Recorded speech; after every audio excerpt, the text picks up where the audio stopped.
This past weekend, the citizenship by investment controversy was back at center stage.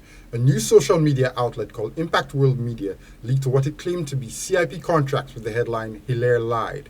And an extraordinary issue of the Gazette published the revocation of the St. Lucian's citizenship of a CIP client. At this morning's press briefing, Investment Minister Dr. Ernest Hilaire went on the offensive against the accusation that he lied about CIP contracts. We know DSH had asked for over 9,000. We know DSH was put on the CIP website as an approved development. So if you sign an agreement saying you will get CIP approval, if we know you asked for over 9,000, and if we know that you were approved because you were put on the website of the CIP unit, it means you got shares. How many shares did DSH get? Maybe you might want to ask that. How many shares? How many shares were sold? Was an escrow account ever open? We don't know. And we've never been told. The minister, under pressure from certain journalists, retorted by reading from a contract with DSH, showing that the former government gave the company carte blanche to do whatever it wanted and to get more CIP shares whenever it asked for them, with no limit or due diligence. So, former Prime Minister signed an agreement where he says to the developer, you can increase the number of shares whatever you want. All you have to do is say, I'm increasing the size of the hotel, I'm increasing the scope of the hotel, so there's no limit to what you can get. Now think about that. That's the same person who signed DSH, did not put the number of shares in it. But we know, because we have the documents DSH submitted, that they wanted 9,000. And we know they were approved.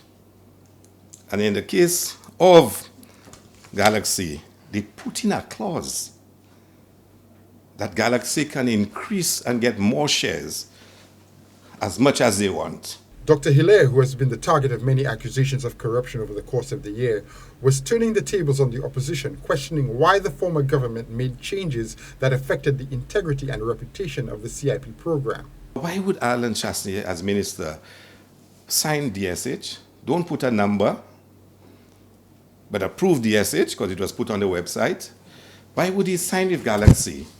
Don't put a number and put a clause that they can increase as they see necessary. Have you thought about that? According to the investment minister, the current government put brakes on the deal with DSH and the company accepted the new limitations. Dr. Hilaire was asked why he did not contradict erroneous reports about this before. We're not in the business of discussing private information in business. We said we did not want to do that, but they've now put all the contracts online.